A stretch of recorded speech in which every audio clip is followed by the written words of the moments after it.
Friends, upcoming எபிசோட்ஸை miss பண்ணாமல் பார்க்கணுன்னா நம்ம சேனலை சப்ஸ்கிரைப் பண்ணிக்கோங்க. நிறைய பேர் சப்ஸ்கிரைப் பண்ணாமலே பார்த்துட்ருக்கீங்க. ஸோ நீங்கள் சப்ஸ்கிரைப் பண்ணுறது எங்களுக்கு ஒரு மோட்டிவேஷனாக இருக்கும். ஸோ ப்ளீஸ் சப்ஸ்கிரைப் பண்ணி சப்போர்ட் பண்ணுங்கள். தேங்க்யூ. எபிசோட் 461. அனைவரும் ஒருவர் மாற்றி ஒருவர் ஷாலினியை பார்த்துவிட்டு வந்தார்கள்.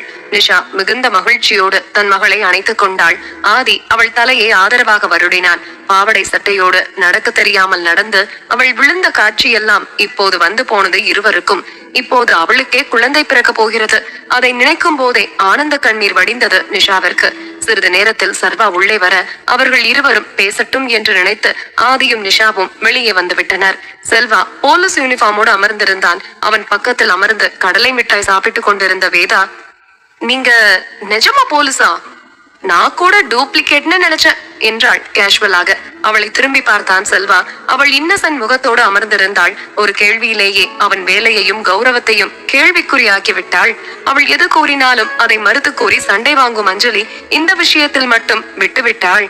ஏனென்றால் செல்வா முகம் சுருங்குவது அவளுக்கு பேரின்பமாக இருந்தது. அவ்வளவு குஷியோ உனக்கு என்று கேட்டு அஞ்சலியை முறைத்தான் செல்வா. விக்ரமின் நிலைமை கவலைக்குரியதுதான் என்று தோன்றியது செல்வாவிற்கு. சிறிது நேரத்தில் அவளிடம் வந்தான் விக்ரம். இடையில் ஆபீஸிற்கு சென்று இப்போதுதான் வந்திருக்கிறான் போலும். நேராக ஷாலினியை ஒரு முறை பார்த்துவிட்டு வேதாவிடம் வந்தவன், வீட்டுக்கு போலாமா என்று கேட்டான். போலாம் என்றவள் செல்வாவிடமும் அஞ்சலியிடமும் கூட சொல்லாமல் அதை பற்றி எல்லாம் தெரியாமல் விக்ரம் கையை பிடித்துக் கொண்டு நடந்தாள். அவள் சிறுமி போல அவன் கையை பிடித்துக் கொண்டு நடப்பது அவனுக்கு உண்மையாகவே பிடித்திருந்தது. கோர்த்திருந்த அவளின் கையை எடுத்து முத்தம் வைத்தான் விக்ரம். காரில் ஏறும் வரை அமைதியாக இருந்தவள் காரில் ஏறியதும் அவனை ஆசையாக திரும்பி பார்த்தவள், நான் எப்போ பிரெக்னென்ட் ஆவேன் என்று கேட்டாள். அவளை குழப்பமாக பார்த்த விக்ரம், கூடிய சீக்கிரம் என்றான். அவனுக்கு என்ன பதில் சொல்வது என்றே தெரியவில்லை. சிரிப்பதா அழுவதா என்று தெரியாமல் குழம்பியவன் அவளிடம் புன்னகையை மறைத்தபடி கார் ஓட்டி கொண்டிருந்தான். கூடிய சீக்கிரம்னா எப்போ? எனக்கு இப்பவே வேணும், பிளீஸ் மாமா, எனக்கு குழந்தை வேணும் என்று அவள் ஆசையாக கேட்க, வீட்டுக்கு போனதும் ரெடி பண்ணிடுவோம், ஓகே என்று அவன் கட்டை விரலை உயர்த்தி காட்ட வேதாவின் முகம் புன்னகையில் மலர்ந்தது. அவன் கன்னத்தில் வேகமாக ஒரு முத்தம் பதித்தாள். ஏய், என்னடி இது என்று அவன் முழிக்க, இது ஆரம்பம் மாமா, ஐ அம் வெயிட்டிங் என்று அவள் உற்சாகமாக கூற, ஒரு தினுசாதான் தெரியுற நீயே என்றவன் சாராவிற்கு போன் செய்து அவளது உடல்நிலை குறித்து தெரிந்து கொண்டவன், ஒன்றும் பிரச்சனை இல்லை என்று அவள் சொன்னதும் தான் நிம்மதி அடைந்தான். அவன் கால் மேல் கால் போட்டு யோசனையில் இருக்க, ஒன் பிளீட்டில் மஞ்சள் வண்ண புடவை கட்டி அழகு பதுமை என வந்த வேதா பேச்சுவார்த்தை எதுவும் இன்றி அவன் மடியில் அமர்ந்தாள். ஏற்கனவே அவள் அருகாமையில் கதகளி ஆடிக்கொண்டிருந்த அவனின் மனம் மொத்தமாக அவள் மீது விழ ஆரம்பித்தது. இங்கு சஞ்சனா தனது அறையிலேயே முடங்கி கிடந்தாள். இன்றைய நாள் அவள் வாழ்க்கையையே சூனியமாக்க போகிறது என்று தெரியாமல் காதல் தோல்வியில் துவண்டு கிடந்தாள். அவள் ஒன்றும் கெட்டவள் இல்லையே. தர்ஷன் தனக்கு கிடைக்கவில்லை என்றதும் பழிவாங்க துடிக்க, அவளின் காதல் உண்மையானது, ஆழமானது. அவனுக்கு தாமரையை தான் பிடிக்கிறது என்று தெரிந்தால் விலகிக் கொள்வதுதான் நல்லது என்று நினைத்தாள். அவனை மறப்பது கடினம்தான். அவள் வாழ்க்கையில் அவனை மறக்கவும் மாட்டாள். ஆனால் விலகிக் கொள்வாள், கண்டிப்பாக விலகிக் கொள்வாள். அதில் என்ற மாற்றமும் இல்லை. ஆனால் மனிதன் நினைப்பதெல்லாம் விதியிடம் செல்லுபடியாவதில்லை. ஹாஸ்பிட்டலில் இருந்து வந்த யமுனா சஞ்சனாவின் அறைக்கதவை தட்டினாள். கதவு தட்டும் சத்தத்தில் திடுக்கிட்டு எழுந்த சஞ்சனா வேகமாக சென்று முகத்தை கழுவியவள் தன்னை நார்மலாக வைத்துக் கொண்டு கதவை திறந்தாள். என்ன பண்ணிட்டு இருக்க, வெளியே வா என்று யமுனா கூற அவள் தயக்கமாக வெளியே வந்தாள். ஷாலினி கர்ப்பமாக இருப்பதால் முதலில் ஸ்வீட் செய்து அனைவருக்கும் கொடுத்தாள் யமுனா. சஞ்சனாவிற்கும் வைக்கப்பட்டது. ஷாலினி பிரெக்னன்ட் ஆனது அவளுக்கு மிகவும் சந்தோஷமான விஷயம்தான். ஆனால் அதை முகத்தில் காட்ட முடியாமல் சோகம் அவளை அப்பி கிடந்தது. ஸ்வீட்டை ஆவலாக எடுத்து ருசித்த ரிஷி, யமு செம்ம டேஸ்ட், உன் கைப்பக்குவமே சூப்பர் தான் என்றான் சிரித்தபடி. ஐஸ் வச்சது போதும் ரிஷி, கம்மியா சாப்பிடுங்க, சுகர் ஏறிட போகுது என்றாள் நக்கலாக. நான் கொஞ்சம் சந்தோஷமா இருந்தா உனக்கு பிடிக்காத, உடனே என் சுகரை பத்தி பேசி எரிச்சல் பண்ணிடுவேன். அது எப்படியமோ, லவ் பண்ணும்போது தப்பு செஞ்சா சாஃப்டா பேசி புரிய வைக்கிற, அதுவே கல்யாணம் ஆகிட்டா சாஃப்டா பேசி புரிய வைக்க வேண்டிய விஷயத்த கூட இப்படி டெரரா சொல்ற என்று ரிஷி சலிப்பாக கேட்டான். எனக்கும் அந்த டவுட் இருக்கு ரிஷி. லவ் பண்ணும்போது நான் சாஃப்டா சொல்லும் போதே நீ ஏத்துப்ப, பட் கல்யாணம் ஆகி இத்தனை வருஷம் ஆச்சு, நான் எதை சொன்னாலும் நீ கேக்குறது இல்ல. பொண்டாட்டி தானே என்ற அலட்சியம். அதே மாதிரி நீ என் புருஷன் தானே, அது ஒரு அலட்சியம். என்று அவள் நக்கலாக கூற, என்னது புருஷன்னா உனக்கு அலட்சியமா? நீ பேசுறது ரொம்ப ஓவர். நான் ரொம்ப டெரரு, ஜாக்கிரதையாரு என்று அவளை எச்சரித்தான் ரிஷி. ஆமா ஆமா, உன்னோட டெரர் சீக்வல்ஸ் எல்லாத்தையும் நான் பார்த்துட்டேன், மூடிட்டு சாப்பிடு என்றாள் மெதுவான குரலில். என்ன இவ ரொம்ப அசிங்கப்படுத்துறா, அதுவும் என் பொண்ணு முன்னாடி என்று மனதில் புலம்பிய ரிஷியின் பார்வை சஞ்சனாவின் மீது பதிந்தது. யமுனாவும் அவளைத்தான் புரியாத பார்வை பார்த்தாள். அவளுக்கு மிகவும் பிடிச்ச ஸ்வீட் அது. ஆனால் அதன் மீது சஞ்சனாவின் பார்வை பதியவில்லை. கண்கள் சிவந்து பரிதாபமாக அமர்ந்திருந்த மகளை பார்க்க ரிஷிக்கு மொத்த சந்தோஷமும் வடிந்தது போல இருந்தது. அந்த வீட்டிலேயே கடைசி பெண் அவள்தான், மிகவும் செல்ல சுட்டியும் கூட. இந்நேரம் யமுனா இப்படி பேசியதற்கு தனக்கு சப்போர்ட் செய்யும் விதமாக அவளை உண்டு இல்லை என்று செய்திருப்பாள். ஆனால் இப்போது அவளின் அமைதி தாய் தந்தை இருவரையும் உலுக்கியது. என்ன என்பது போல ரிஷி யமுனாவிடம் கேட்க, தெரியலையே என்று கஞ்சாடை செய்த யமு, சஞ்சனா என்று அவளை அழைத்தாள். அவளிடம் எந்த அசைவும் இல்லை. ஏய் சஞ்சனா என்று யமுனா அதட்டி அவள் தோளை தட்ட, திடுக்கிட்டு திரும்பிய சஞ்சனா அப்படியே நாற்காலியில் இருந்து மயங்கி விழுந்தாள். ரிஷியும் யமுனாவும் அதிர்ந்து எழுந்தே விட்டனர். இங்கு ஷாலினியின் கையை பிடித்துக் கொண்டு நின்றிருந்தான் சர்வா. அவனின் நீல நிற விழிகள் பிரகாசித்தது. முகத்தில் கூட ஒரு மலர்ச்சி, கண்களில் சந்தோஷம் கலந்த புத்துணர்ச்சி. அதை பார்க்கும் போதே அவளின் மனம் நிறைந்தது. எப்போதும் வராத வெட்கம் வேறு இப்போது ஷாலுவுக்கு வந்து தொலைக்க அவனிடம் இருந்து பார்வையை திருப்பிக் கொண்ட ஷாலினி, ஏன் சர்வா அப்படி பாக்குறீங்க என்றாள் எழும்பாத குரலில். இல்ல, யாரோ ஒருத்தங்க என்ன சந்தேகப்பட்டாங்க. இப்ப என்னோட ஸ்ட்ரென்த் பத்தி தெரிஞ்சிருக்கும்னு நினைக்கிறேன். தெரிஞ்சுக்கிட்டியா இந்த சர்வேஸ்வரனை பத்தி என்று அவன் நக்கலாக கேட்க அவள் உதட்டோரம் சிரிப்பை மறைத்தவள், அந்த அளவுக்கு ஒண்ணு வருத்தில்ல, எல்லாருக்கும் நார்மலா நடக்கிற விஷயம் தானே, நீங்க ஓவர் பில்டப் பண்றீங்களே என்று கேட்டாள் நக்கலாக. ஹே, இங்க பாத்தியா, வரம் தந்த கடவுளையே வாரி விடுற, நான் உன்கிட்ட பேச மாட்டேன் போடி என்றவன் ஒரு நாற்காலியை இழுத்து போட்டு அமர்ந்து அவள் வயிற்றை தடவினான். அவனை புரியாமல் பார்த்த ஷாலினி, என்ன பண்றீங்க என்று கேட்டாள் குழப்பமாக. அவளை ஆராய்ச்சி பார்வை பார்த்த சர்வா, என்ன குழந்தை அசைவே இல்ல, நான் போய் டாக்டர் அழைச்சிட்டு வரேன் என்று அவன் பதற்றமாக கூறி எழுந்து ஓட பார்க்க தன் நிலையை எண்ணி தலையில் அடித்துக் கொண்ட அவள் அவன் கையை பிடித்து நிறுத்திய ஷாலினி, நான் போற குழந்தை இன்னைக்கு அசையாது சர்வா என்றாள் சிரிப்பை அடக்கியபடி. அப்படி ஒண்ணு இருக்கோ? ஆனா நீ இப்பதானே கன்சீவ் ஆயிருக்க, அதுக்குள்ள எப்படி பிறக்கும் என்று அவன் சீரியஸாக யோசிக்க கடினப்பட்டு எழுந்து அமர்ந்தவள் அவன் தலையிலேயே நங்கென்று கொட்டினாள். யோசனை கலைந்த சர்வாவின் முகம் கோபத்தில் சிவக்க, என்னடி அடிக்கிற, குளிர் விட்டு போச்சோ என்றான் காண்டமாக. ஐயோ பைத்தியம் பிடிச்ச சர்வா, இப்பதான் 45 நாள் ஆகியிருக்கு, அதுக்குள்ள எப்படி குழந்தை பிறக்காதோ அதே மாதிரிதான் இப்பவே குழந்தை அசையாது, ஒரு 5 months ஆகும் என்றாள் சலிப்பாக. ஓ அப்படியா, எப்பவோ கேள்விப்பட்டது, இதுவரைக்கும் எந்த பிரசவத்தையும் நான் பார்த்தது இல்லையா, மாசமா இருந்த யாரையும் நான் கேர் பண்ணதும் இல்ல, அதனால சடனா பதட்டத்துல ஒண்ணும் புரியல என்றான் சர்வா. எப்போதும் இருக்கும் அவனது இறுகிய முகமும் சோகமான விழிகளும் இன்று இல்லை. முதல் தடவையாக அவனை பார்க்கும் போது இருந்த திமிரும் கர்வமும் கூட அவனது கண்களில் இப்போது இல்லை. வெறும் காதல் மட்டும் வழிந்தோடியது. We are pregnant. இது எப்படி இருக்கு தெரியுமா? I am very happy என்றான். நான் யாரோ நீ யாரோ என்பது போல அதிகாரம் செய்தவனின் வாயில் We are pregnant என்று சொல்லும்படி செய்துவிட்டாள் ஷாலினி.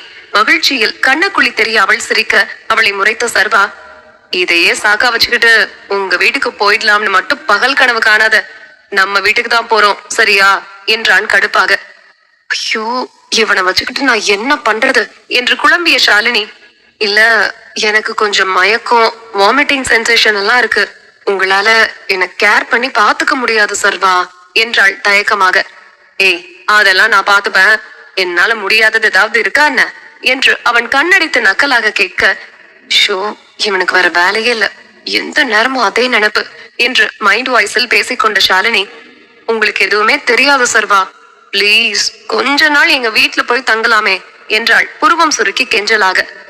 என்னடி நீ வேற கடுப்படிக்கிற, நான் பாத்துக்கிறேன்னு சொல்லிட்டேன்ல, இதுக்கு மேல நீ பேசவே கூடாது, பேசுற உரிமை எப்போ உனக்கு மறுக்கப்பட்டு விட்டது, இந்த சர்வேஸ்வரன் என்ன சொல்றானோ என்ன செய்யறானோ அதுதான் இந்த வைஷுவுக்கு வேத வாக்கா இருக்கணும், ஓகேவா என்று அவன் கண்ணடித்து கேட்க, எல்லாம் தலை எழுத்து என்று மனதில் நினைத்தாலும் வெளியே சிரிப்பது போல உதட்டை லேசாக வளைத்தாள். அவளுக்கு உடல் சற்று பலவீனமாக இருந்தது. அதனால் ஒரு நாள் இருந்துவிட்டு நாளைக்கு டிஸ்சார்ஜ் ஆகிவிடுங்கள் என்று டியூட்டி டாக்டர் பரிந்துரை செய்ய அனைவரையும் வீட்டிற்கு கிளம்ப கூறிய நிஷா மகளோடு அவள் மட்டும் இருந்து கொண்டாள். பிரியா, அஞ்சலி, ஷீலா, பிரகாஷ், செல்வா, ஆதி என்று அனைவரும் அவளை பார்த்துவிட்டு வீட்டிற்கு சென்றுவிட சர்வாவையும் அழைத்து காலையில வாங்க, இப்ப கிளம்புங்க என்றாள் ஷாலினி. இல்ல, அத்தைய வீட்டுக்கு போக சொல்லு, நான் உன் கூடவே தங்கி பாத்துக்கிறேன் என்று அவன் சிரித்தபடி கூற, இவனுக்கு வெக்கமான எதுவுமே இல்ல போல, இவன் குழந்தையும் இப்படி இருக்க கூடாது கடவுளே என்று ஒரு அவசர வேண்டுதலை வைத்த ஷாலினி, எங்க அப்பா, மாமா, அத்தை எல்லாரும் போயிட்டாங்க. எங்க அம்மா எனக்காக இருக்காங்க. இப்ப போய் அவங்களை எப்படி போக சொல்ல முடியும்? அதனால நீங்க போங்க, அவங்க இருக்கட்டும் என்றாள் ஷாலினி. அவளுக்கே ஒன்று முடியவில்லை. இதில் இவனை சமாளிப்பது வேறு கடுப்பாக இருந்தது அவளுக்கு. குழந்தை போல அடம் பிடித்தான் சர்வா. இந்த சர்வேஷ் தடிமாடு குழந்தைக்கு ஒண்ணுமே தெரிய மாட்டேங்குது. பாவம் வைஷு மிகவும் துன்பப்படுகிறாள். அவனுக்கு பாடம் எடுக்கவே வயிறு முட்ட உண்ண வேண்டும் போலும். இவனுக்கே இப்படி என்றால் இன்னும் பிறக்க போகும் குழந்தையை எப்படி சமாளிப்பாளோ தெரியவில்லை. அவள் அழுது கூறினாலும் கூட சற்று மசராத சர்வா, நான் எங்கேயும் போக மாட்டேன், உன்னை தவிர எனக்கு வேறு கிளைகள் இல்லை என்று பள்ளி மாணவன் போல உறுதிமொழி கூட எடுத்தான். ஷாலினிக்கு இப்போது அவனை பார்க்க கியூட்டாக இருந்தது. சர்வா போய்விட்டான் என்று நினைத்து மெடிசனோடு உள்ளே வர கதவை திறந்த நிஷாவின் காதில் அவனது உறுதிமொழி விழுந்து விட்டது. சிரித்தபடி கதவை மூடியவள் வெளியே வந்து அமர்ந்து கொண்டாள். அச்சோ, மானத்தை வாங்காம போங்க சர்வா என்று அவள் கோபமாக கூற, சரி போறேன், காலையில சீக்கிரம் வந்துருவேன், நீ இப்படி எதுக்கு எடுத்தாலும் டென்ஷன் ஆகாத, அப்புறம் நானும் டென்ஷன் ஆவேன் என்று கராராக கூறிய சர்வா கதவை திறந்து கொண்டு வெளியே வந்தான். அவன் வந்ததும் நிஷா எழுந்தாள். நான் போயிட்டு வராத, அவளை பாத்துக்கோங்க, ரொம்ப அடம் பிடிக்கிறா, ரொம்ப கோவப்படுறா, என்னால அவளை சமாளிக்கவே முடியல என்று கியூட்டாக ஒரு கம்ப்ளைண்ட் செய்தவன் நிஷாவிடம் சொல்லிவிட்டு சென்று விட்டான். அவன் கூறியதற்கெல்லாம் அப்படியா, ஐயோ நான் பாத்துக்கிறேன் மாப்ள என்று கூறி அவனை சமாதான வார்த்தை பேசி அனுப்பியவள் அவன் சென்ற திசையை பார்த்து மெலிதாக சிரித்துக் கொண்டாள். சூர்யா அப்பட்டமான காமெடி பீஸ் என்றால் இவன் டெரரான ஜாலி பீஸ். இரண்டு மருமகன்களையும் எடை போட்டவளுக்கு வேதாவின் சிந்தனையும் வர அவளுக்கு கால் செய்து வீட்டிற்கு சென்று விட்டார்களா என்று உறுதிப்படுத்திக் கொண்டவள் மகளுக்கு என்ன உணவு கொடுக்க வேண்டும் என்று ஆலோசிக்க மருத்துவர் அறைக்கு சென்றாள்.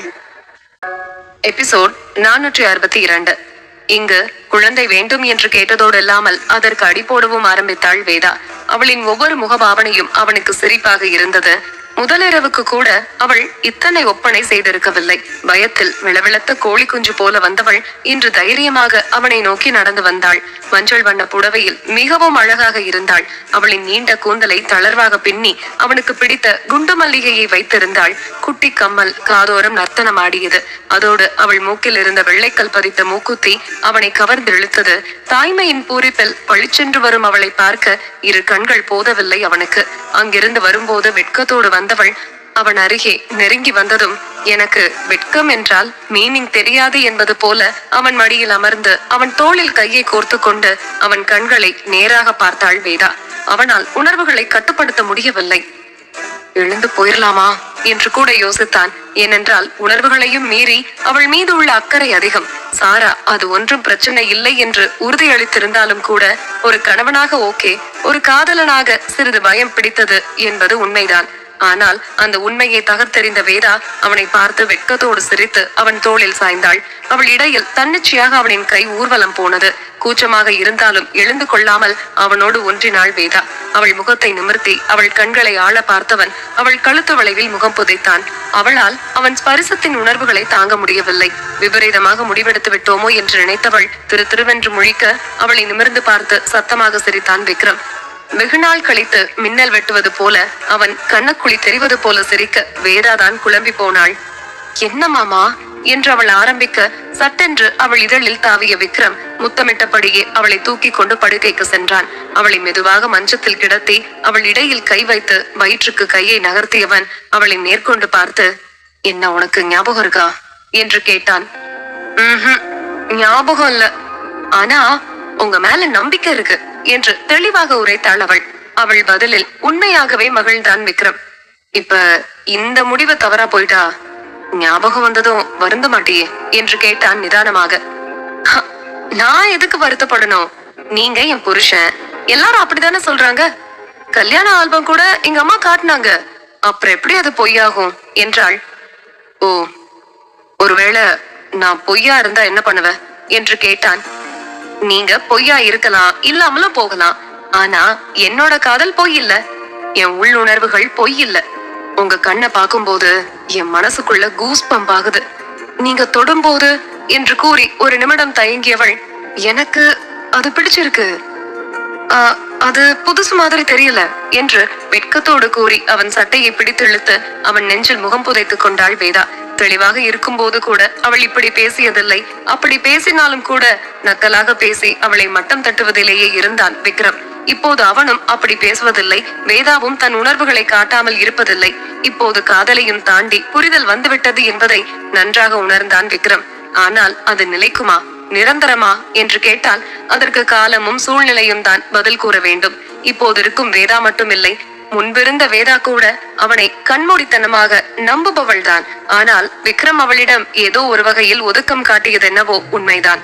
அவள் காதலை மட்டும் பார், கடந்த காலத்தை மறந்துவிடு என்று கூறிய மனதை அறவே வெறுத்து அறிவு கூறுவதை மட்டும் நம்பி நேரம் கிடைக்கும் போதெல்லாம் அவளை வதைத்தான். அதையெல்லாம் முறியடித்து அவனோடுதான் இருந்தாள் வேதா. அதில் கூட பொய்யில்லை.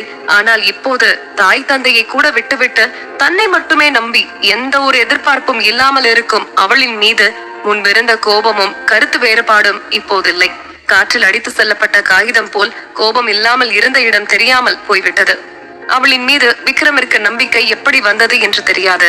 மனதார முழுமையாக அவளை நம்பினான் விக்ரம். அவள் காதலை நேசித்தான். அந்த காதலையும் நேசத்தையும் நம்பிக்கையையும் சோதிக்க விதி தயாராக இருந்தது. அதை முறியடித்து வருவானா, இல்லை அவளை விலக்கிவிட்டு எழுவானா என்று அவன் மனதுக்கு தான் தெரியும். இனிக்க பேசும்போது நான் இருக்கிறேன் என்று நம்பிக்கை கொடுப்பதோ இல்லை, தங்கத்தாலும் வைரத்தாலும் அவளை அலங்கரிப்பதோ இல்லை காதல். உலகமே அவளை எதிர்த்தாலும் நான் இருக்கிறேன் என்று ஒரு பார்வை பார்த்தால் போதும். அதைவிட ஒரு பெண்ணுக்கு எதுவுமே தேவை இருக்காது.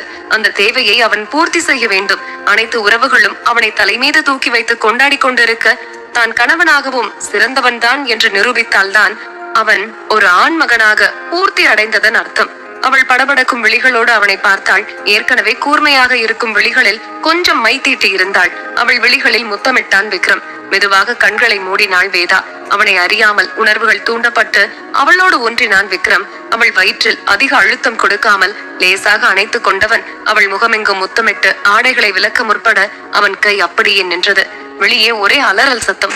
திடுக்கிட்டு எழுந்தான் விக்ரம். வேதாவும் புரியாமல் முழிக்க அவள் பயந்து விட்டாள் என்பதை உணர்ந்தவன் சட்டென்று அவளை அணைத்து முதுகை தட்டி கொடுத்தவன், ஒண்ணுல்ல, பயப்படாத வேதா, நீ இங்கே இரு என்றவன் அவசரமாக வெளியே ஓடி வந்து கீழே எட்டி பார்த்தான்.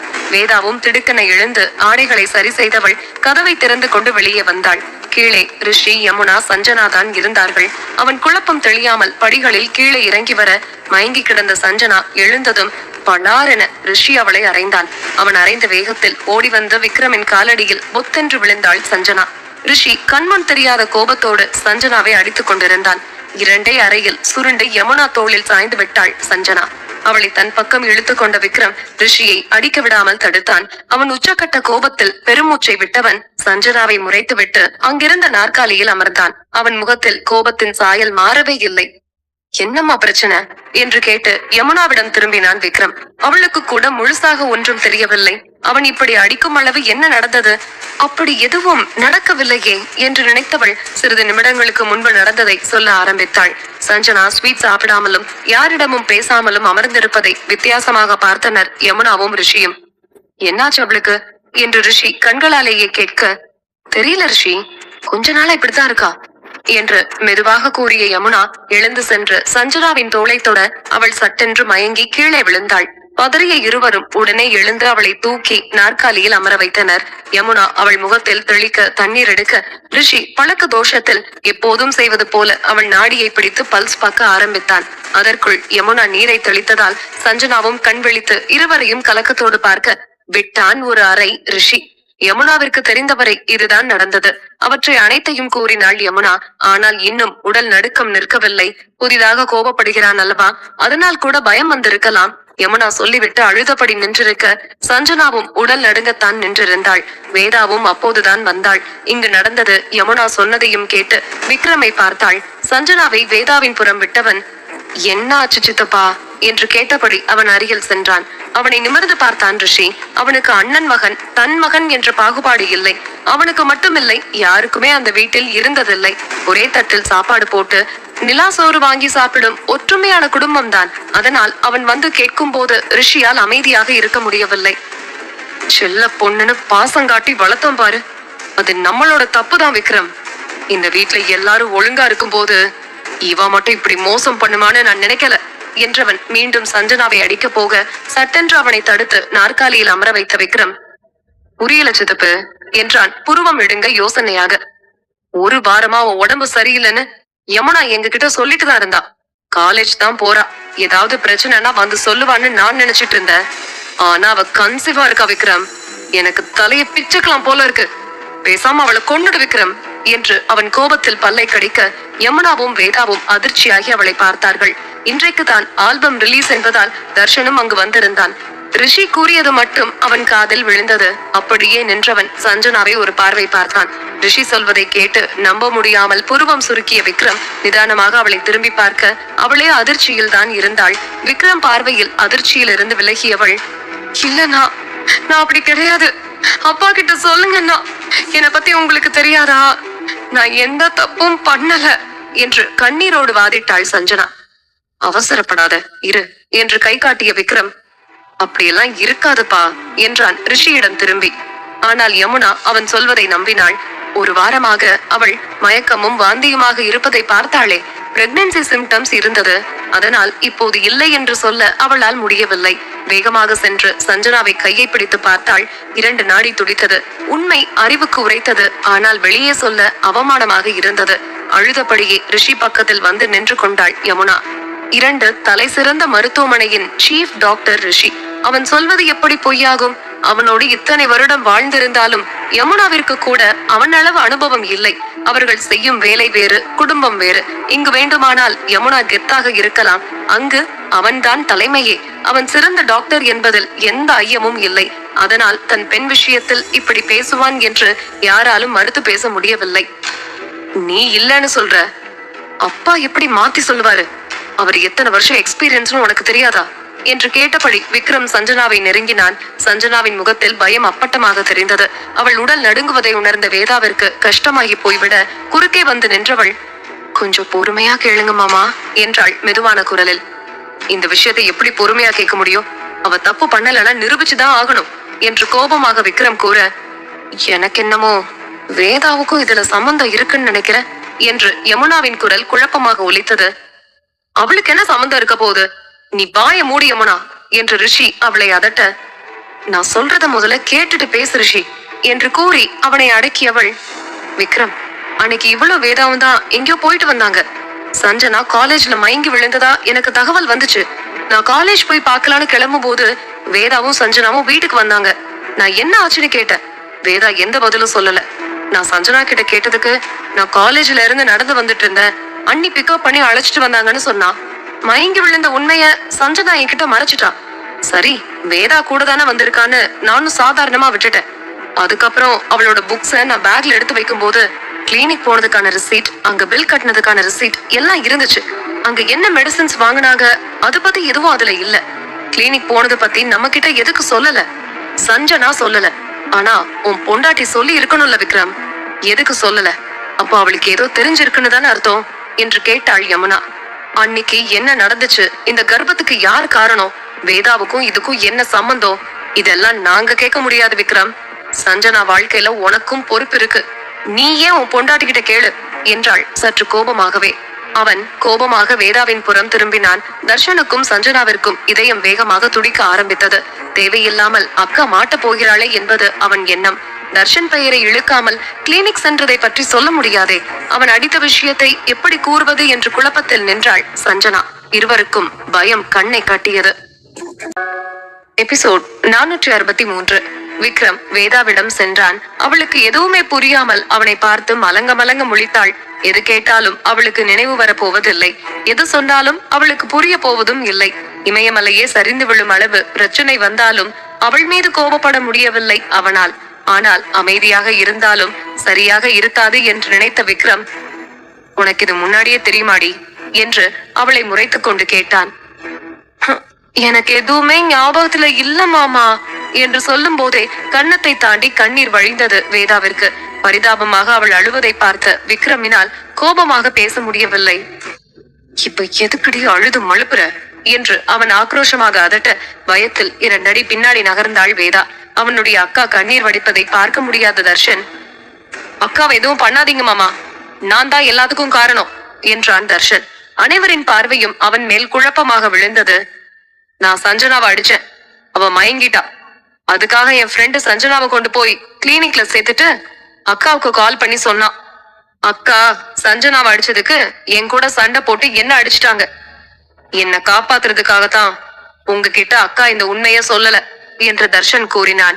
என்ன நினைப்பார்கள்? அவளது தம்பியை காப்பாற்ற எங்கள் பெண் எப்படி போனாலும் பரவாயில்லையா, சஞ்சனாவை அடிக்க அவன் யார் என்று கேட்பார்களே.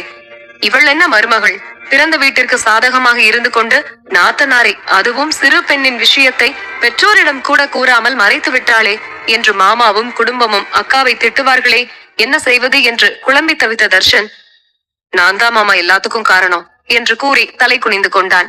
வேதா அழுவதையே மனதின் வலியோடு பார்த்து கொண்டிருந்த விக்ரம் தர்ஷனிடம் திரும்பி, புரியல என்றான்.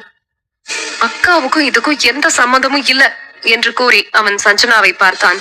கோபமா, வெறுப்பா, குரோதமா என்று அவளால் கண்டுபிடிக்க முடியவில்லை. ஆனால் பழிவாங்கும் வெறி அவன் கண்களில் தெரிந்தது. சஞ்சனா மனதளவில் பயந்துதான் போனாள். அப்படி ஒரு பார்வை அவளை பார்த்த தர்ஷன், சஞ்சனா கர்ப்பத்துக்கு நான் தான் காரணம், அக்காவை எதுவும் கேட்காதீங்க பிளீஸ் என்றான் உள்ளெழுத்த குரலில். நீ சொல்றத நாங்க நம்பணுமா என்று கேட்டான் விக்ரம். அதில் அத்தனை கோபம் இருந்தது. அவள் உண்மையாக கர்ப்பமாக இருக்கிறாளா என்னவென்று தெரியவில்லை. இதில் இருவருக்கும் சுத்தமாக ஒத்துவராது. இந்த நேரத்தில் நான் தான் அவள் குழந்தைக்கு காரணம் என்று கூறினால் அவன் அதை நம்ப தயாராக இல்லை. ஆனால் அதற்கு தர்ஷன் நேரமும் கொடுக்கவில்லை. பயத்தில் நின்றிருந்த அவளின் கையை வலிக்கும்படி பிடித்து இழுத்து சென்றவன், இதுக்கு நானே பொறுப்பெடுத்துக்கிறேன் என்று கூறியவன் ஹாலின் நடுமத்தியில் இருந்த சிலையின் முன்பு நிற்க வைத்தான். என்ன செய்வது என்று புரியவில்லை. ஆனால் அனைவரின் கோப பார்வையே அவனை ஏதாவது செய்தே ஆக வேண்டும் என்ற கட்டாயத்திற்கு தள்ளியது. இது ஒன்றும் விளையாட்டு கிடையாதே. மிகப்பெரிய பொய்யை ஒத்துக்கொண்டான். அதை தட்டி கழிக்கும் நிலையில் அவன் இல்லை. கையெடுத்து கும்பிட்டு விட்டு சிலை கழுத்தில் இருந்த மாங்கல்யத்தை எடுத்தவன் சஞ்சனா கழுத்தில் போட்டு விட்டான். தர்ஷன் என்று வேதா கத்த அவள் கையை பிடித்து தடுத்தான் விக்ரம். இப்ப எதுக்கு கத்துற? அவன் குழந்தைக்கு நீ முடிவு சொல்றியா என்று கேட்டான் கடுப்பாக. அவளும் யோசித்து யோசித்து பார்த்து தலைவலி வந்ததுதான் மிச்சம். அதனால் நடப்பதை நின்று வேடிக்கை பார்ப்பதை தவிர வேறு எதுவும் செய்ய முடியவில்லை. யமுனாவும் ரிஷியும் கோபத்தில் தான் இருந்தார்களே தவிர எந்த மாற்றமும் அவர்களிடம் இல்லை. தாலியை போட்டுவிட்டு அவளை முறைத்தபடி திரும்பியவன் குங்குமத்தை வலது கை நிறைய அள்ளி அவள் நெற்றியில் வைத்தான். பாதிமுகம் அதிலேயே மறைந்து போய்விட்டது. கண்ணில் குங்குமம் பட்டு கண்கள் எரிந்தது சஞ்சனாவிற்கு. இந்த தருணம் அவளின் எத்தனை நாள் கனவு. ஆனால் அதை முழுவதுமாக சஞ்சனாவினால் மகிழ்ச்சி அடைய முடியவில்லை. யார் முகத்தையும் பார்க்க அவனுக்கு கஷ்டமாக சங்கடமாக இருந்தது. எதுவும் பேசாமல் அவளை கைப்பிடித்து இழுத்து கொண்டு அங்கிருந்து சென்று விட்டான் தர்ஷன். எதுவும் செய்ய முடியாமல் அனைவரும் அதிர்ச்சியின் பிடியில் நின்றிருந்தார்கள். வேறு யாராவதாக இருந்தால் பரவாயில்லை. அக்கா மகனிடம் எப்படி கோபமாக நடந்து கொள்வது என்று ரிஷிக்கு தெரியவில்லை. யமுனாவுக்கும் அதே நிலைதான். ஆனால் இப்படி அசிங்கப்படுத்தி விட்டானே என்ற கோபம் அதிகமாக இருக்க வேதனையோடு போனை எடுத்தவள் அஞ்சலிக்கு போன் செய்து பொறிந்து தள்ளிவிட்டாள். ரிஷியினால் அவளை தடுக்க முடியவில்லை. அவள் கோபமும் நியாயம்தானே என்று தோன்றியது. யமுனா போனில் கத்தும் போது செல்வா வேறு கூட இருந்து விட்டான். இந்த விஷயத்தை கேட்ட அதிர்ச்சியை விட கோபம்தான் இருவரையும் ஆக்கிரமித்தது. ஆதி நேராக வீட்டிற்கு வந்திருந்தால் பரவாயில்லை. அவன் ஆபீஸிற்கு சென்று அப்படியே கிளம்பி மும்பைக்கு சென்று விட்டான். அவன் போய் அங்கு ரீச் ஆனதும் தான் அவனுக்கு தகவலே தெரிய வரும். யமுனா அஞ்சலியிடம் கத்திவிட்டு நிஷாவிற்கு அழைத்தாள். அவள் போன் நாட் ரீச்சபிள் என்று வந்ததால் நிஷாவிற்கும் இது தெரியவில்லை. விக்ரம் வேதாவிடம் எதுவும் பேசாமல் கூட வெளியே சென்று விட்டான். வேதா நான் சரியா தவறா என்று தெரியாமல் குழம்பியபடி அமர்ந்திருந்தாள். முதல் தடவையாக தன்னுடைய கடந்த காலத்தை பற்றி தெரிந்து கொள்ள வேண்டும் என்று தோன்றியது அவளுக்கு. அன்று இரவு யாருக்கும் நிம்மதி இல்லை. இங்கு தர்ஷன் வண்டியில் இருந்து இறங்கினாள் சஞ்சனா. எத்தனை முறை இங்கு வந்திருக்கிறாள். அப்போதெல்லாம் தர்ஷனுக்கு தான் பயப்படுவாள். ஆனால் அதையெல்லாம் முகத்தில் காட்டாமல் அவனை கலாய்த்து தள்ளுவாள். ஆனால் இன்று இதயம் வெளியே வந்து விழுந்து விடும் என்னும் அளவு அவ்வளவு பயம் அவளை சூழ்ந்திருந்தது. தர்ஷனோடு காதலித்து அவன் காதலாக தன் கரத்தை பிடித்து அழைத்து வந்திருந்தால் கூட சந்தோஷப்பட்டிருப்பாள். அவன் ஒரு வார்த்தை பேசவில்லை. கசாப்பு கடைக்காரன் ஆட்டை பார்ப்பது போலதான் பார்த்து கொண்டிருக்கிறான். எப்போது எரிந்து விழுவானோ என்று தெரியவில்லை. இதில் அத்தையும் மாமாவையும் நினைத்தால் சொல்லவே வேண்டாம். கால் பின்னிக் கொண்டது அவளுக்கு. அவன் வண்டியை ஸ்டாண்ட் போட்டு நிறுத்திவிட்டு வீட்டை நோக்கி நடந்தான். திரும்பி கூட அவளை பார்க்கவில்லை. அடுத்த அடி எடுத்து வைக்க தயங்கி கொண்டு சஞ்சனா கலக்கத்தோடு நின்றிருந்தாள். வீட்டின் மெயின் டோரை அடைந்த தர்ஷன் திரும்ப அவள் இல்லை. குழப்பமாக அவன் பின்னாடி திரும்ப அவள் இல்லாததை கண்டு புருவம் சுருக்கியவன் நன்றாக திரும்பி பார்க்க அவள் பைக் அருகவே நின்றிருப்பதை பார்த்து கடுப்பானவன் வேகமாக அவள் அருகில் சென்றவன், ஏய், இங்கே எதுக்கு நிக்கிற? உள்ளவா என்று எரிச்சலாக கூறினான். இல்ல தர்ஷன், எனக்கு என்று அவள் முடிக்கவில்லை. என்ன, உனக்கு ஆரத்தை எடுத்து வரவேத்தாதான் வருவியா என்று கேட்டான் எரிச்சலாக. அதற்கு மேல் அவள் பேசாமல் தரையை விரித்தாள். அழுது தொலைக்காம வந்து தொலை என்றவன் வேக எட்டுக்களுடன் நடக்க அவன் நடைக்கு ஈடு கொடுக்க முடியாமல் வேகமாக நடந்தாள் சஞ்சனா. செல்வாவும் அஞ்சலியும் ஹாலில் தான் அமர்ந்திருந்தார்கள். இந்த விஷயம் கேள்விப்பட்டதிலிருந்து செல்வாவிடம் அவளால் பேச முடியவில்லை. முதலில் அஞ்சலியால் இதை நம்பவே முடியவில்லை. அது ஒரு புறம் இருக்க, இந்த சூழ்நிலையை எப்படி கடத்துவது என்ற சிந்தனையில் இருந்தாள். செல்வா முகத்தில் எள்ளும் கொள்ளும் வெடித்தது. அந்த நேரம் பைக் சத்தம் கேட்க அஞ்சலி கதவையே பார்த்து கொண்டிருந்தாள். தர்ஷனும் சஞ்சனாவும் வந்து நின்றார்கள். யமுனாவும் ரிஷியும் இதே போல மனக்கோலத்தில் வந்து நின்ற காட்சி அஞ்சலி மனதில் வந்து போனது. அப்போது கூட ஒரு சந்தோஷம். அந்த தருணத்தை ஈஸியாக கடக்க முடிந்தது. இப்போது தன்னுடைய மகன் என்று வரும்போது அப்படி இருக்க முடியவில்லை. தர்ஷன் நின்றால் பரவாயில்லை, சஞ்சனா அப்படி நிற்பதை பார்க்க அஞ்சலிக்கு சகிக்கவில்லை. என்ன இருந்தாலும் தம்பி மகளாயிற்றே, அவளை வாசலில் நிற்க வைக்க மனம் வரவில்லை. தான் ஆடாவிட்டாலும் தன் தசையாடும் என்பதற்கு எடுத்துக்காட்டாக அவளை பார்த்ததும் சட்டென்று எழுந்த அஞ்சலி, என்னங்க என்று அவள் செல்வா தோளில் கையை வைக்க அவளை முறைத்தபடி கோபமாக நிமிர்ந்தான் அவன். என்னங்க, கொஞ்சம் பேசி பாருங்க, அவன் அந்த மாதிரி பண்றவன் கிடையாது.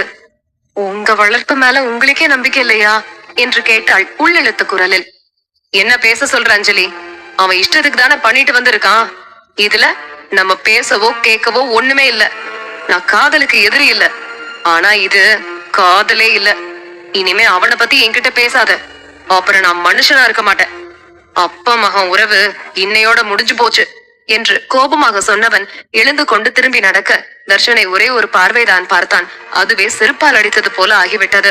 அவனிடம் பேசி மன்னிப்பு கேட்க சென்ற சஞ்சனாவை கூட திட்டி தடுத்து விட்டான் தர்ஷன். ஏய், நீ போய் எரியிற நெருப்புல என்ன ஊத்த போறியா? ஒழுங்கா நில்லு என்று எரிச்சலாக கத்தினான். அவனை தாண்டி செல்ல அவளுக்கு துணிவில்லை. செல்வா மேலே சென்றதும் அவசரமாக ஓடி வந்த அஞ்சலி தர்ஷனை பளார் பளார் என்று அறைந்தாள். ஐயோ அத்தை, அவர் மேல எந்த தப்பும் இல்ல, எல்லா தப்பும் என் மேலதான் என்று சஞ்சனா அவள் காலில் விழுந்து அழுதாள். அதை தவறாக புரிந்து கொண்டு குழம்பினான் தர்ஷன். அவள் கூறியது தர்ஷனை காப்பாற்றுவதற்கு. அவன் நினைத்ததோ இந்த கர்ப்பத்திற்கு யார் காரணம் என்று அவளுக்கு தெரியும் போலும். தேவையில்லாமல் நான் தான் மாட்டிக்கொண்டேனோ என்று நினைத்து இறுகி போய் நின்றிருந்தான். அஞ்சலி அடித்தது கூட அவனுக்கு வலியை கொடுக்கவில்லை. சஞ்சனா அழுவதை தாங்க முடியாமல் தூக்கிய அஞ்சலி, நீ எதுக்கடி அழற, உள்ளவா என்று அழைத்துக் கொண்டு சென்றாள். அஞ்சலி அவளிடம் மட்டும் மென்மையாக நடந்து கொள்வது தர்ஷனுக்கு சற்று நிம்மதியாக இருந்தது. உள்ளே கூட வராமல் அப்படியே வெளியே சென்றான். இங்கு இரவு 9 மணி. யமுனாவிற்கு கால் செய்து அவர்கள் வந்துவிட்டதை தெரிவித்தாள் அஞ்சலி. வேறு எதுவும் பேசிக் கொள்ளவில்லை. ரிஷியிடம் கூறியும் கூட அவன் எந்த பதிலும் சொல்லவில்லை. வீடே அமைதி பூங்கா போல பேச்சுவார்த்தையின்றி இருந்தது. வேதா அவளது அறை பால்கனியில் இருந்தாள். மாலையில் போன விக்ரம் இன்னும் வீட்டிற்கு வரவில்லை. என்மேல் கோபமாக இருக்கிறாரோ இல்லை சந்தேகப்பட்டு கோபித்துக் கொண்டாரோ என்று குழப்பத்தில் இருந்தாள் அவள். அவன் வரவை அதிகமாக மனம் எதிர்பார்த்தது. அதோடு சேர்த்து சஞ்சனாவை நினைத்தும் வருந்தினாள். ஒருவேளை நான் தான் ஏதாவது தவறு செய்திருப்பேனோ, எல்லாம் மறக்காமல் இருந்திருந்தால் சஞ்சனாவை காப்பாற்றி இருக்கலாமோ என்று அவள் கலக்கத்தில் இருக்க, அந்த நேரம் கார் ஹாரன் சத்தம் கேட்டதும் உடனே எழுந்து கீழே பார்த்தாள். விக்ரம் கார் தான் வந்திருந்தது. உடனே கண்கள் பளிச்சிட வெளியே ஓடினாள் வேதா. கதவு வரை வேகமாக சென்றவள் அவன் அருகே வந்ததும் நடையின் வேகத்தை குறைத்துக் கொண்டாள். அவன் தான் வேகமாக வந்தால் திட்டுகிறானே, அதனால் அவள் அப்படி செய்தாள். ஆனால் அவள் கொலுசு சத்தத்தை வைத்தே எங்கு வருகிறாள், எவ்வளவு வேகமாக வருகிறாள் என்று விக்ரமினால் நன்றாக கணிக்க முடியும் என்று வேதாவிற்கு தெரியவில்லை. அது அவன் அறிந்தாலும் கூட அவளை அதட்டவில்லை விக்ரம். எனக்கு வழி தெரியாதா, நீ எதுக்கு வர என்று அவன் சாதாரணமாக கேட்க, அவன் முகத்தை வைத்து அவளால் எதுவும் கண்டுபிடிக்க முடியவில்லை. ஆனால் போகும்போது இருந்ததை விட இப்போது அவனது முகம் சற்று நிதானமாகத்தான் இருந்தது.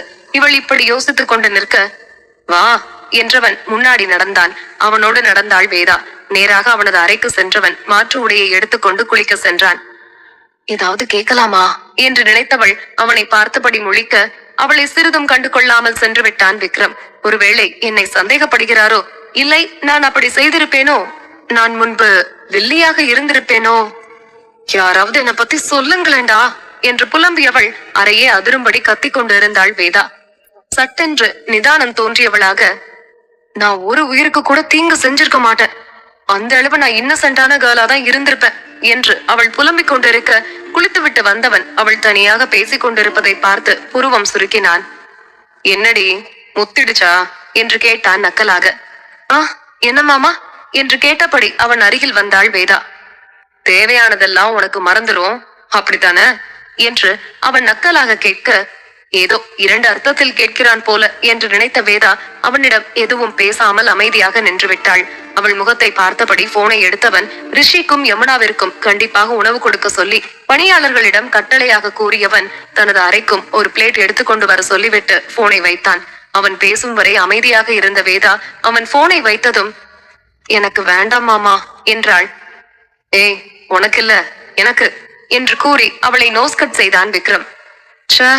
பல்பு வாங்கிட்டோமோ என்று புலம்பியபடி அவள் லேசாக படுக்கையில் சாய்ந்தாள்.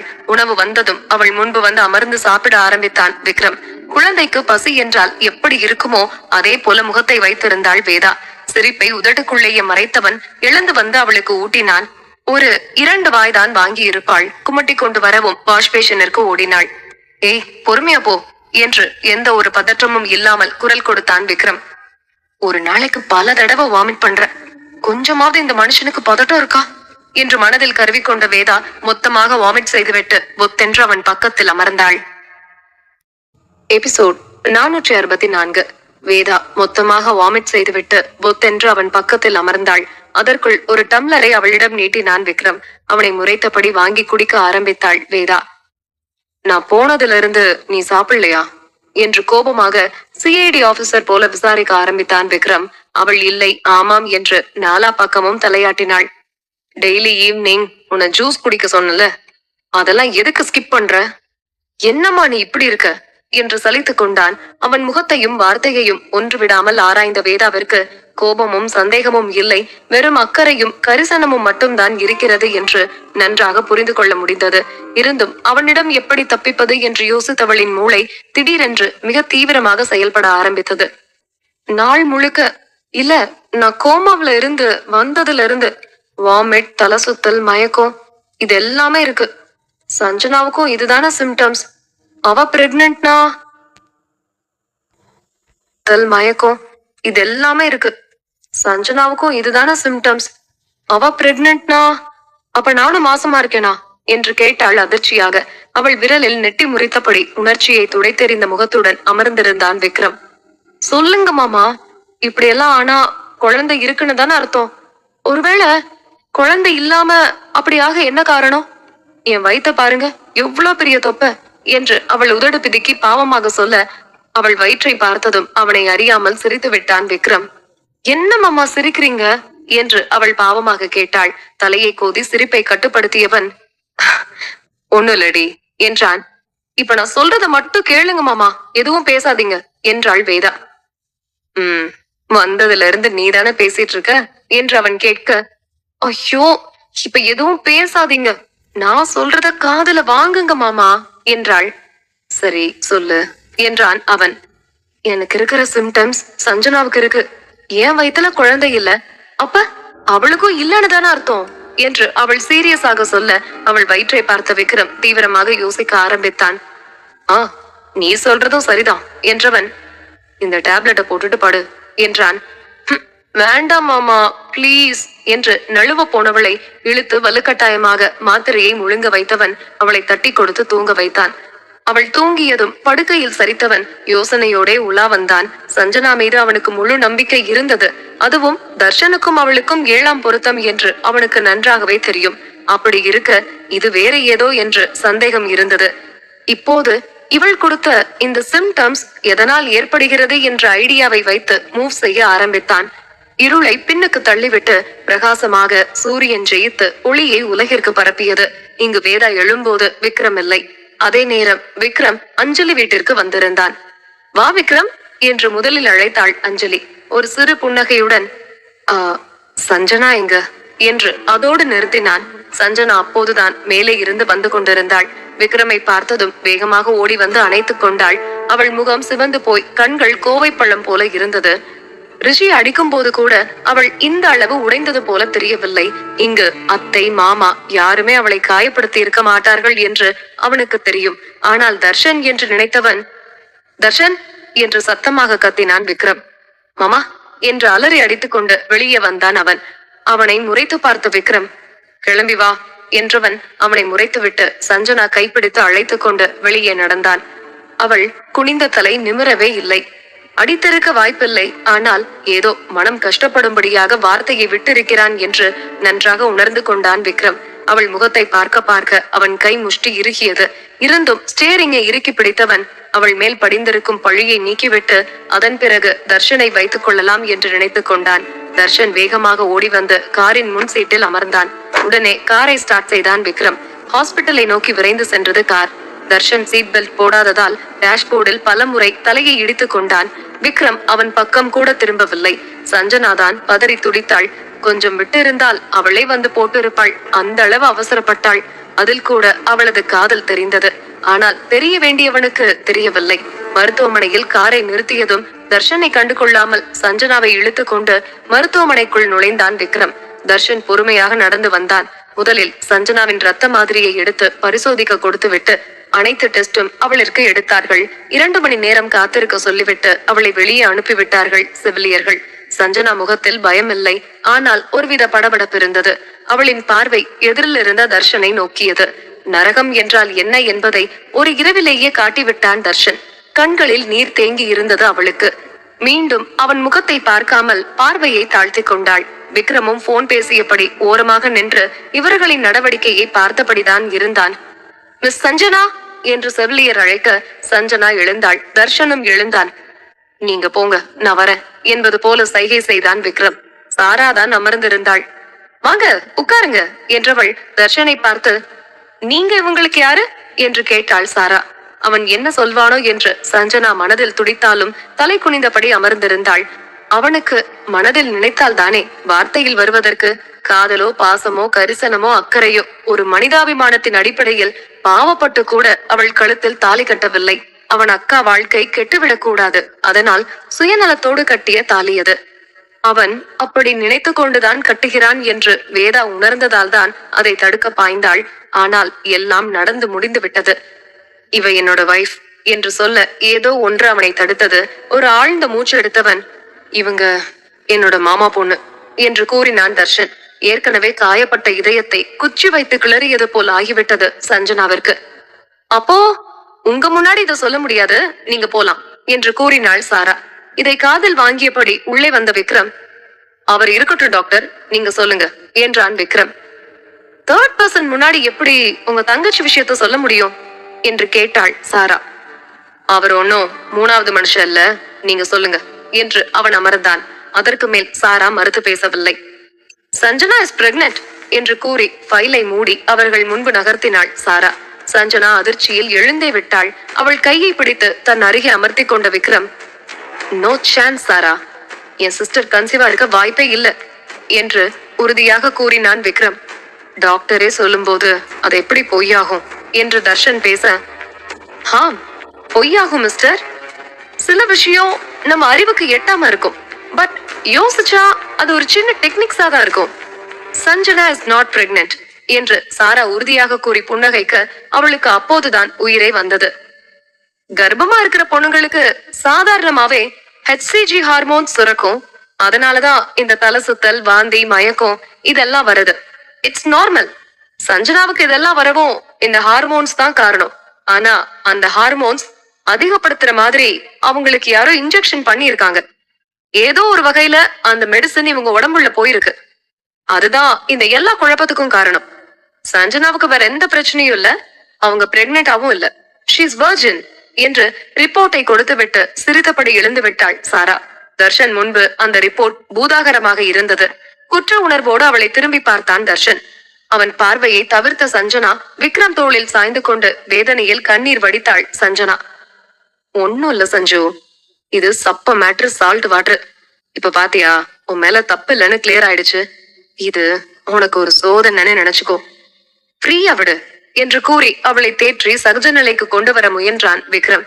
அவளின் அழுகை விசும்பலாக மாற கர்ச்சீஃபை எடுத்து அவள் கன்னத்தை துடைத்து விட்ட விக்ரம், வா போலாம் என்று எழுந்தான். முன்பு போல விக்ரம் கார் ஓட்ட தர்ஷன் அவன் பக்கத்து இருக்கையிலும் சஞ்சனா பின்னாடி இருக்கையிலும் அமர்ந்து கொண்டாள். அவள் சாதாரணமாக வெளியே வேடிக்கை பார்த்தபடி வர தர்ஷன் ஒருவித கவலையோடு அமர்ந்திருந்தான். விக்ரம் நிம்மதியான மனநிலையில் இருந்தாலும் கூட அவன் கண்களில் ஒரு தீவிரம் இருந்தது. தர்ஷனுக்கு ஒரு விதத்தில் பயமாக கூட இருந்தது. இந்த விஷயம் கேள்விப்பட்டு இரவோடு இரவாக பிளைட் ஏறி காலையில் வீட்டிற்கு வந்து சேர்ந்தான் ஆதி. கூடவே ஹாஸ்பிட்டலுக்கு சென்று நிஷாவையும் அழைத்து வந்திருந்தான். யமுனாவும் ரிஷியும் சோகமே உருவாக ஒருவர் முகத்தை ஒருவர் பார்த்தபடி அமர்ந்திருந்தார்கள்.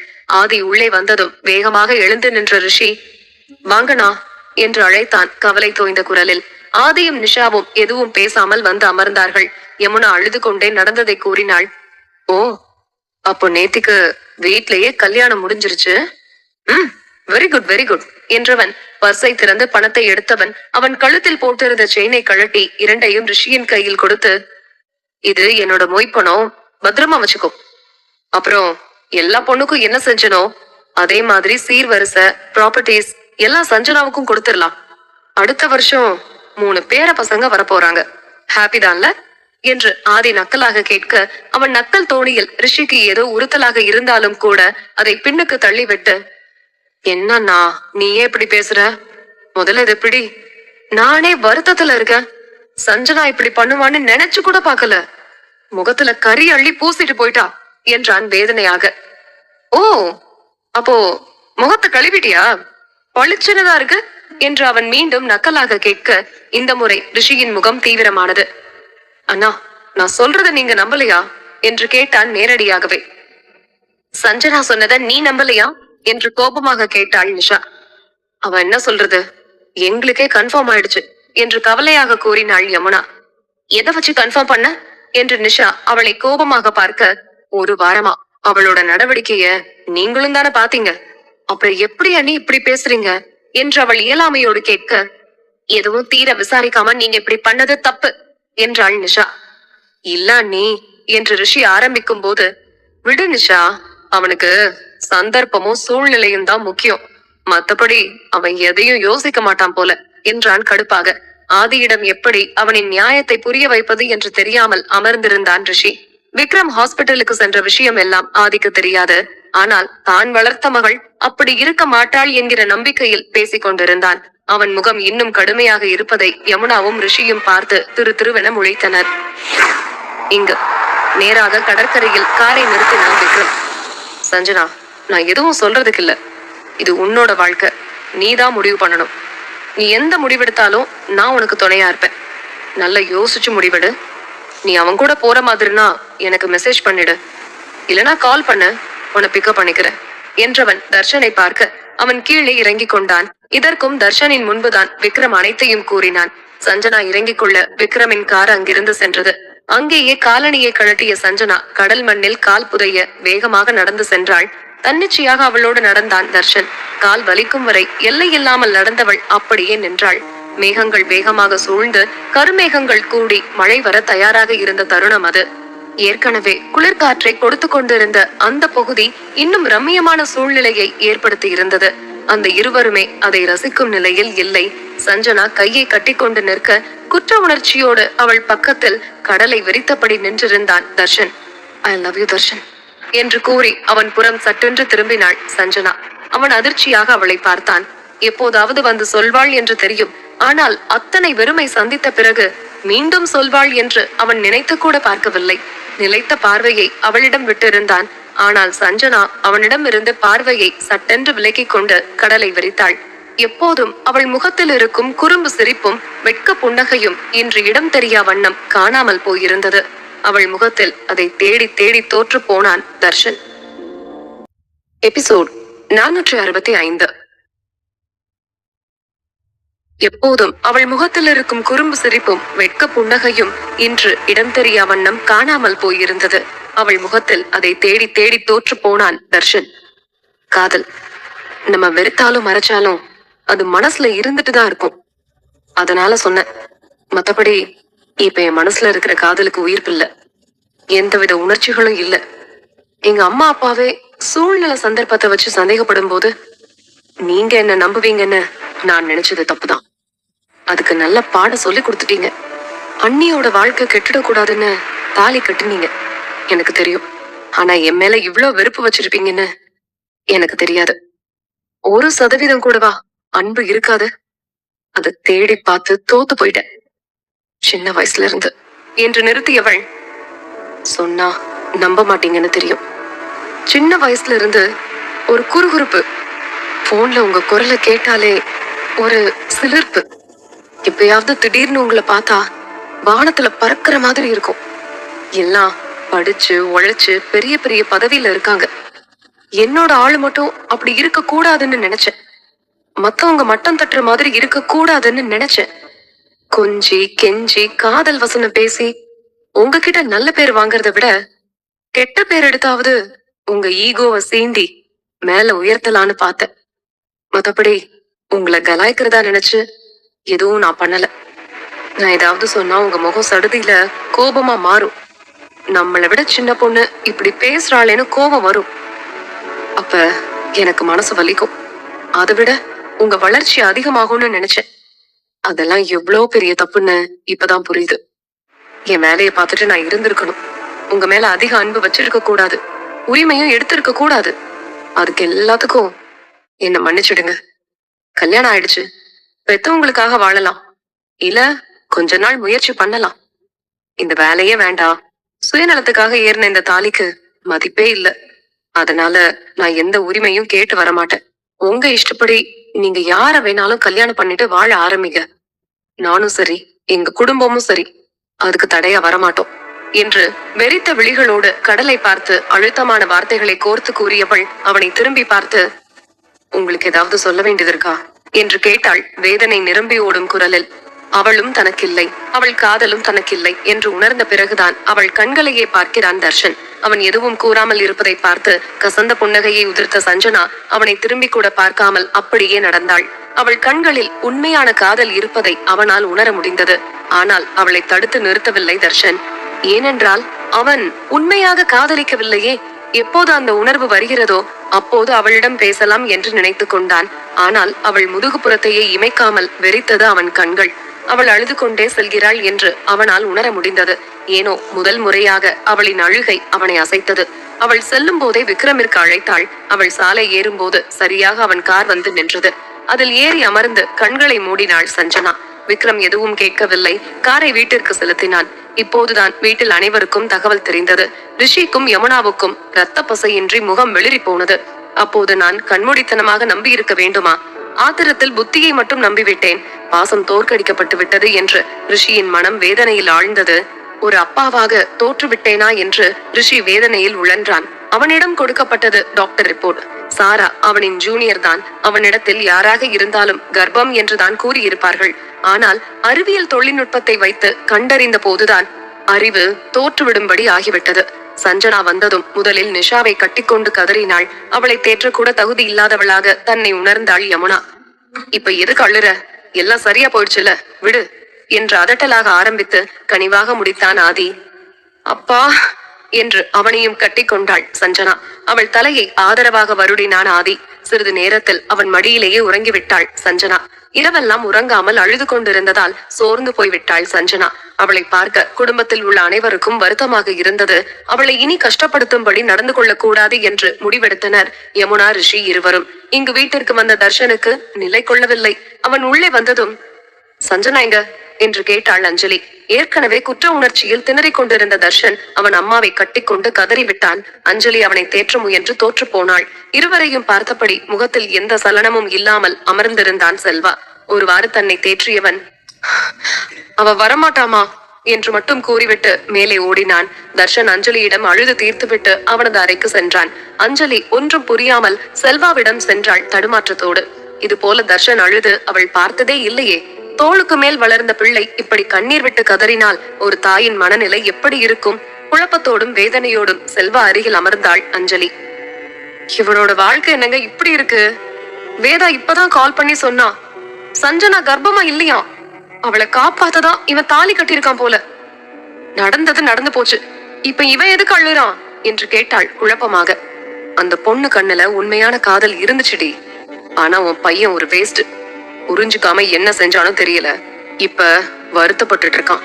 நடந்து முடிஞ்சதுக்கு அப்புறம் வருத்தப்பட்டு என்ன புண்ணியம்? நடக்கிறதுக்கு முன்னாடியே நிதானமா யோசிக்கணும். அந்த அளவு உன் பையனுக்கு அறிவில்ல. ஏதோ இதுக்கு அப்புறமும் திருந்தறதும் திருந்தாம போறதும் அவனோட விதி. இனிமே நான் அவனை பத்தி கவலைப்படுற மூட்ல இல்ல என்று சலிப்பாக கூறிய செல்வா சோகமாக அமர்ந்து கொண்டான். அவனை கவலையாக பார்த்த அஞ்சலி, நான் வேணா அங்க போய் பேசி சஞ்சனாவை அழைச்சிட்டு வரவா என்று கேட்டாள். அந்த மாதிரிலாம் நீ எதுவும் செய்யாத, இவனுக்கு தோணும் போது அழைச்சிட்டு வரட்டும். வாழ போறது அவங்க தானே, நம்ம எதையும் வற்புறுத்தி திணிக்க வேண்டாம் என்று கடுமையாக கூறிவிட்டான் செல்வா.